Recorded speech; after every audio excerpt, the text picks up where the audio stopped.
G'day, g'day, g'day. Mathematical KM here. Just got home from the Australian National University. So I've got rounds 2, 3 and 4 to make videos. This one is number 4. And my first brilliancy over the board in a tournament over a weekend style game. But let's just see how and where and when that happens. And I'll admit freely, I wasn't sure if it was a good idea or a bad idea. But I was pretty sure it wasn't going to be a meh idea. So let's go. Starting the fianchetto, he's grabbing the middle with the queen pawn. Fianchetto out. Okay, he's gone out with the c pawn. So we're looking at a large centre on the queen side, I'm thinking. 3 pawns there. Next move, the d pawn out. Okay, he played the e-pawn, but not to e5. Interesting. So, knight in behind the d-pawn. He brings the knight out. I'll go the b-pawn now out of all of our choices. Apart from anything else, we've really make that push not look good. We've got 1, 2, 3 pieces to convince him not to push his c-pawn. Not at this stage. Thank you. He brings his other knight out, fianchetto, develops his other bishop, my e-pawn, he develops his queenside bishop. Let's go this move, just a bit of prophylaxis, don't want anybody coming in there. Develops his queen, is he going to castle queenside? I finished, this is the thick skin hippo in as much as you don't want to put the a-pawn on a3 when there is a pawn on c5. Because the purpose is to allow you to play b4, and that's not happening when that pawn's there. So that is the full thick-skinned hippo as much as we're going to get it. And what are we looking at? We are looking at a queenside castle. And in Solomon's course, recommend Solomon Riddell, Chess Giants Hippo course. When your opponent castles on the queen side, you've got to get a move on. Is basically the plan. But what is the next good move to play right now? Well, one thing I'm seeing is, wouldn't mind having a knight here. And like the c-pawn forward could maybe arrange that if he takes me. And if not, I'll have a pawn and a bishop onto that pawn, which currently has 2 pieces protecting it, but I can always arrange for a third. And c4 is the top choice, followed by castling kingside. So top choice played. Now, for my opponent, Andy Lewin, h5 is an interesting top choice. Otherwise, king b8, getting the king more safe. But he's found an interesting move. Currently unthreatened. Currently threatening a hanging pawn. So my move has somehow or other got to protect my d-pawn. Knight f3 would do it, and it's a little bit too far away to instantly be kicked away by a black pawn.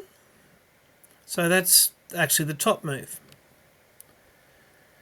Castling kingside goes in with knight times d3 because it doesn't protect that pawn. And then my bishop takes f6. I guess disrupting his pawn structure. This is a fairly violent takes.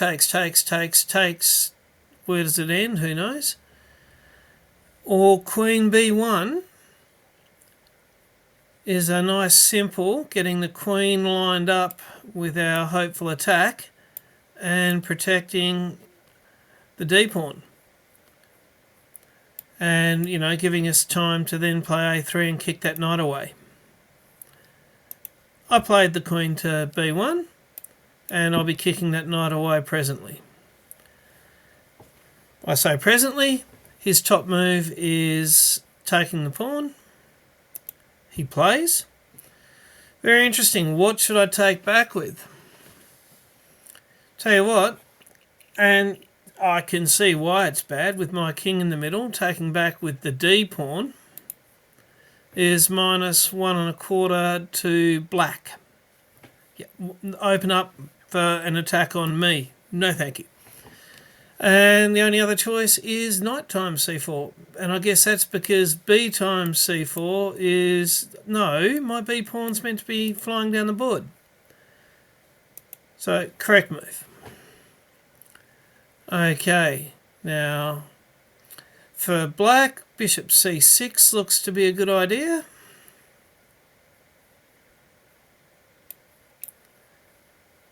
Lining up on my bishop, which is also hanging, but I guess it could take back.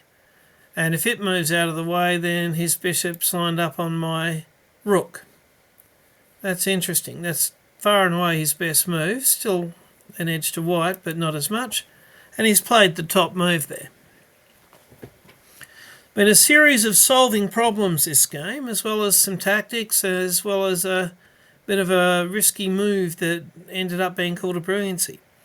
Let's see, what can we do here? The problem is we either have to take, which I'm not really that keen on, and it's the third best choice, 0.01, which is higher than the second best.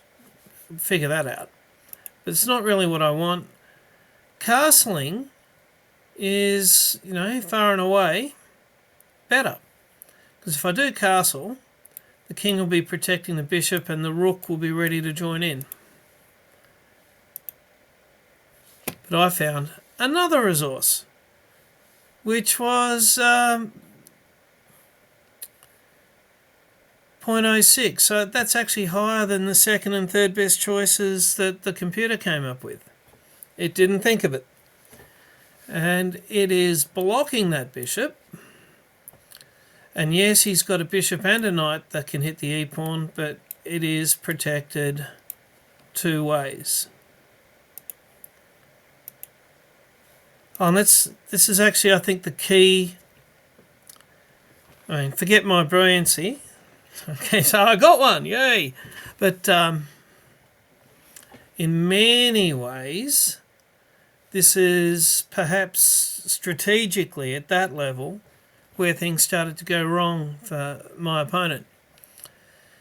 His best move is sacking the bishop.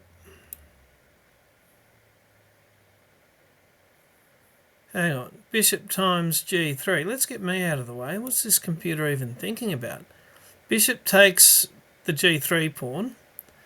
And then I would have thought f takes g3, but no. Computer says d4. Leaving that bishop there with the pawn ready. This is a very computer, and it's all happening over on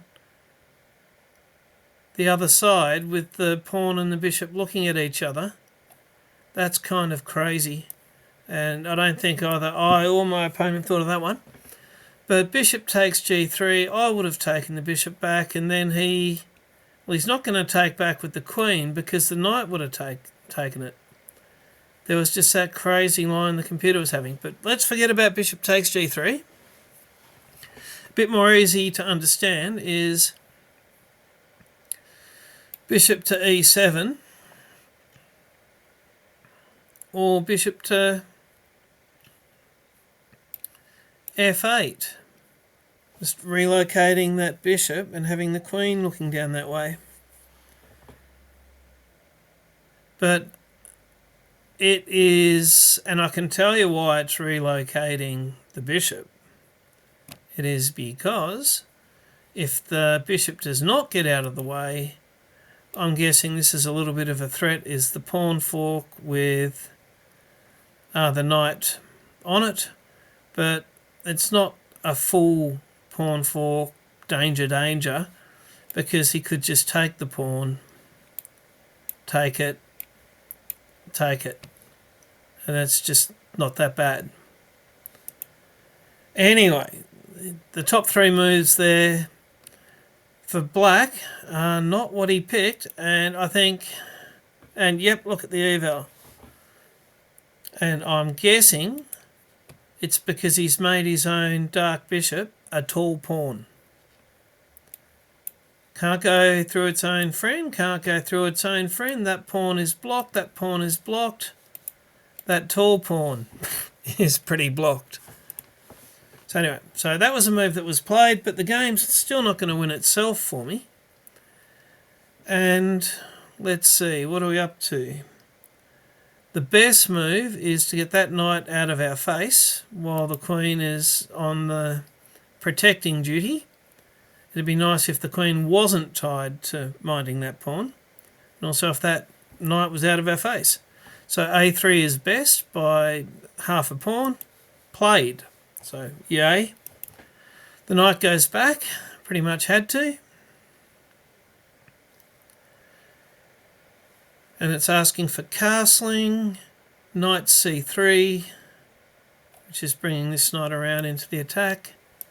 Or rook a2. I've gone, again, not that big a difference in eval from what it was asking. It wanted knight c3. I've gone bishop e3.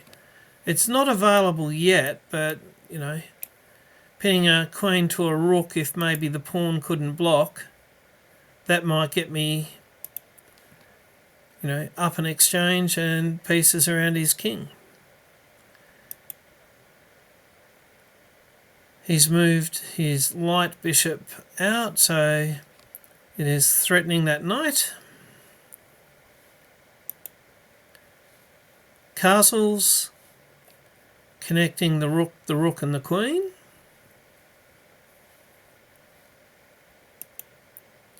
He takes that knight. He didn't like that knight being there. I mean, that knight was always able to take that tall pawn, but it's not his most valuable piece. I'd much rather actually have the bishop that I am getting for that knight, the light bishop. And it's interesting that D takes is not as good as B takes, but I would have thought D takes allows the pawn storm to continue. I mean, it does open a little bit of a hole down the middle, but we play D takes. We're still up 1.5. And with equal material, that's, you know, our position is better by 1.5. So that's not too bad. He starts to reroute the knight from the rim, that is dim, and now it's on a different rim. Okay, here come the pawns, backed by rook and queen. He keeps going with his knight. Now, the way I figure it, nothing could be worse than taking that c-pawn. It'll let him to reinvigorate that dark bishop. Even if you took it with the knight and then moved the knight, it would just be, it would help his position significantly. It wasn't played. Let's have a look.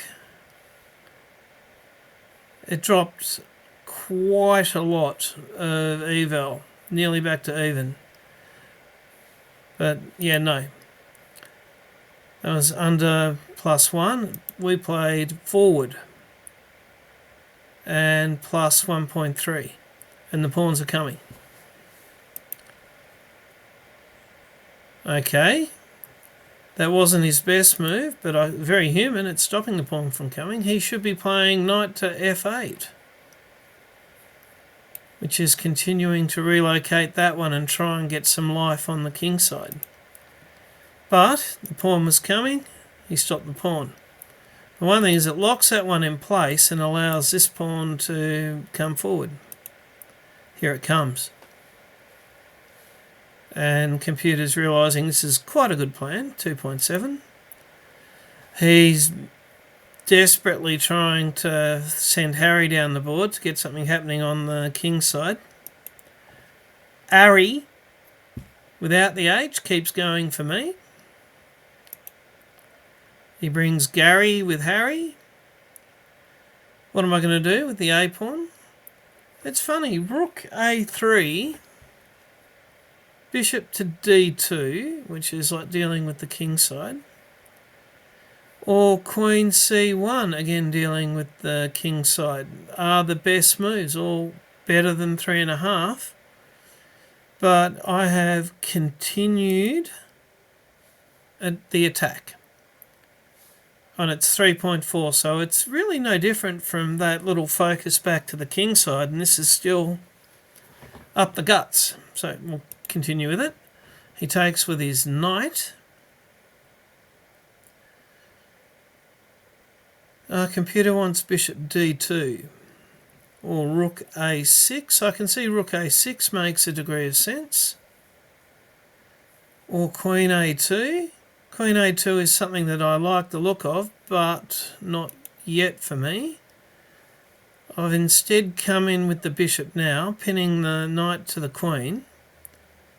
That's down to 2.7, so it's good, but not as good as some of those other ideas. He brings Harry down. Now, I'm already thinking about that would be a wonderful place for that knight. Love to get that knight to d5. Preferably without it being whipped off the board by his F knight. So that's my plan. That's what I'm thinking about. And strangely, even though it's allowing, albeit going down the exchange move, I start the knight on its way, kind of hoping that he's going to help me. He does. And in fact, let's take a look. You've got queen to e7, relocating the queen. Rook h to g8, lining it up with my king. Queen to b7, more defence in there, I guess. All reasonable ideas, all pretty much still +3 to white. But what you don't see there, and it's 2.9 the eval, jumps up to 4.3 when he takes one of my pawns. What's going on? What's going on is it's activated my rook to take the problem currently hanging, but even if he unhangs it, if that's a word, which he does, queen comes across. It's in fact getting the queen, when I take it, the queen further from his king than it ever was. And it's funny, rook times f6 is actually the second best move. I wasn't too sure about it because I'm saying, here have my rook. Funnily enough, what was that best move? Bishop times b6. Oh, take the knight now while the queen is away. Interesting. But second best, still +4.8, and I'm betting that bishop takes knight's not going to be a brilliancy. This is my tournament brilliancy. Oops, hang on.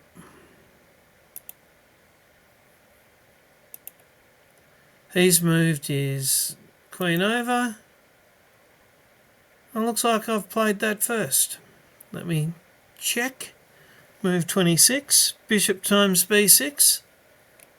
Yeah, I obviously thought, did I evaluate it as being better? Don't know. But I thought, let's get his A pawn out of the way of the rook and that knight away from the king. So that's all done. We're up to +5.2. And now that also was another knight that could have ruined my... I want this knight here and I want it active. So bishop got rid of the one here. Rook. This is the brilliancy. And actually, let's see. It's an earlier move. It's the top move for the go.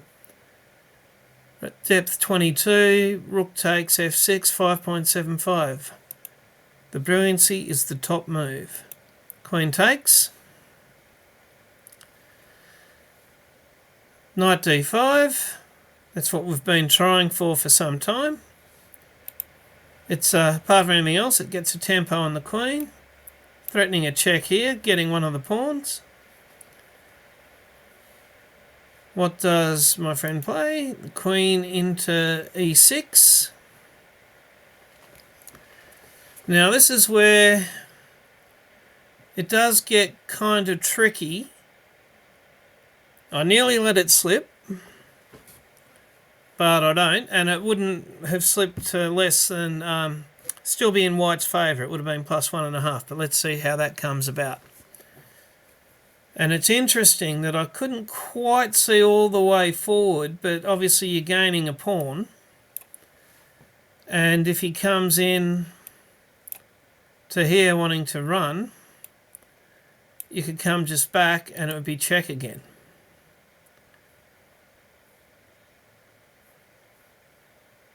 Or if he ran this way, I'm guessing that would be even worse. So that is the top move. Knight takes b6 check. The next best is rook to a7, stopping the king from coming forward and escaping that way. And if the king came toward the rook, then no doubt the queen would back it up, and that would start to become very problematic for our young friend. Or queen c1. Not 100% sure where that one's going. Oh, it's strangely enough, it's got queen times g5 in there down the road. But tunnel vision on this side of the board, we're trying to attack. So the move that we've played is queen doubling up with the rook, thinking the queen might be more useful at this end than the rook would be. So it's dropped from a little, from +5 to +2.5, so not the best of the choices, but obviously still heavily in white's favour. Let's have a quick look at black's choices. Running now with king d7 was best. Second best, bishop to b8, getting a defender in front of the king. And that's +4.5 from +2.7. Bishop c7 is the third best, +5. And most of these have, for the white move coming, a queen check, either queen a6 or queen a7 depending. And let's have a look what was played. He played the bishop to the second best choice. The bishop to b8. Best choice by far is check with the queen. Played. We can't go here. The knight's saying no to here and here. Not that he can get to that one, but there's no way to block. It's forced. He's got to come here, which he does.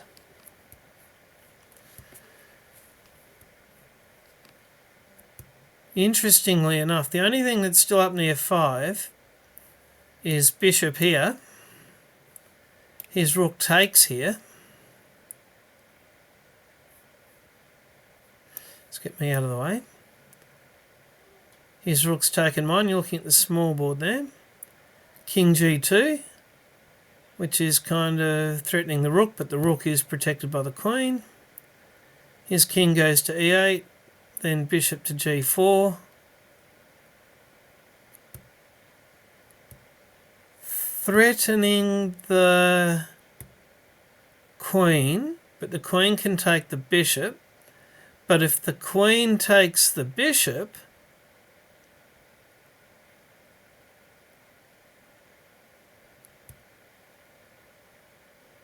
then we've got a knight for capturing the queen with check. Did not see that one coming. Very nice. Didn't see that plan. Let's take a look at what we did see and indeed play. So bishop f3 was far and away the best. Queen queen to b7 check is second best and played. The king runs to where it has to. And it's at this point that, and it's the top move, you can see rook to a8.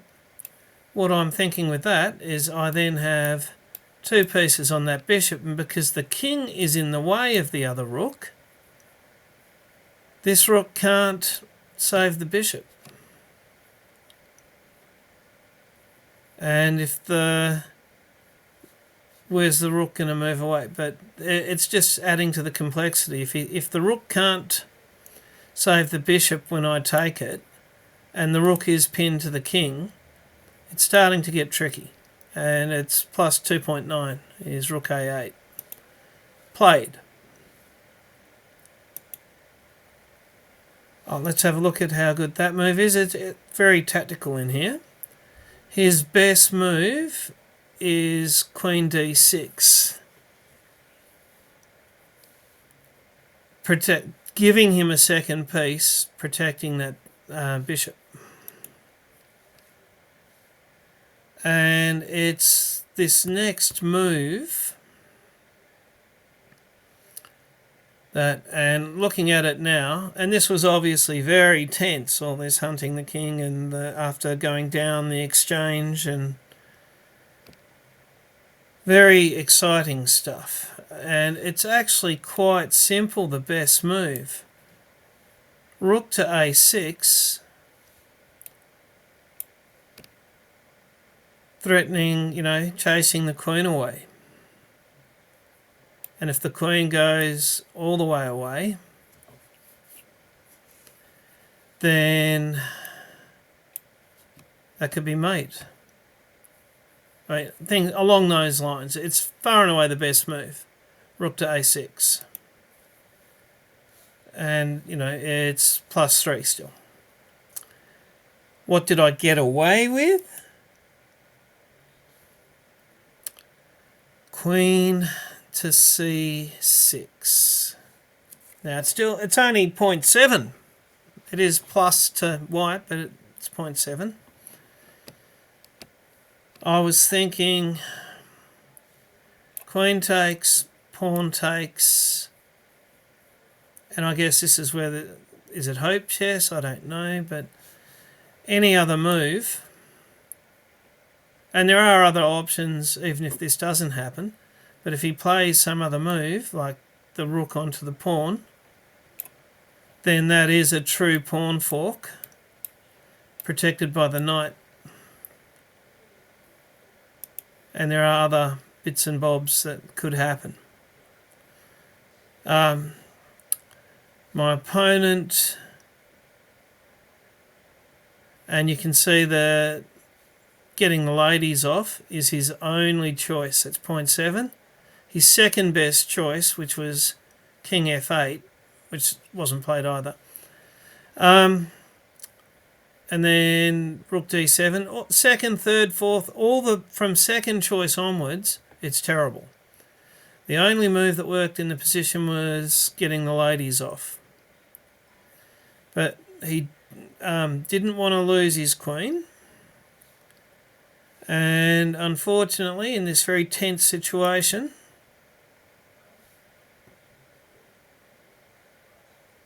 works against most things, but he hasn't noticed... Whoa, I know what I played, and what I played won, but my opponent only had the one move that worked. I've actually played the third choice here, and it worked well enough to get the resignation. But let's have a quick look at rook takes b8.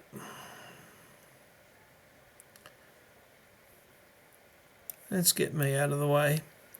If I take there, his best is getting the ladies off then. Then I take his rook with check. Is to take with the king. Then I take his queen. Oh, I've jumped into that line here.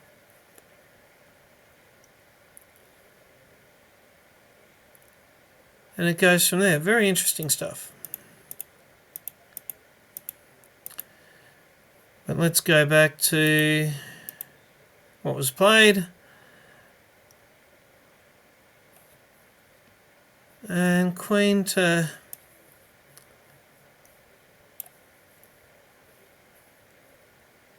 f6 is, it's threatening that rook. All sorts of stuff. But it might be 0.75, so 0.75 down in the elo, but simple things in life are often the best. I've played Queen, King, Knight fork. King forward, take the Queen, took with the Rook, took a pawn, gives me two things on the Bishop. Check coming. I've got a Queen, a Rook and a Bishop against two Rooks, and the pawns are likely to get swept up here as well. It's at this point my opponent shook my hand. So that was my second win to get me 2 out of 4 points. And first brilliancy in an over-the-board tournament. And I'm happy that I saw that his knight was more of a problem than the benefit of my rook for getting my other knight to where it needed to be. Let's have a quick look at the review. 85 to 79. You can see that dip where I put the queen in the wrong place right at the end there. And that was slightly in the wrong order, but it was still cruising along in a winning way. Again, a brilliancy, which was the rook down for the sacrifice. Opening 92.6, 90.8. Even in all the games, including the two I lost, the Hippos had me come out in front on the opening accuracy. And for that, thank you, Mr. Riddell, the chess giant.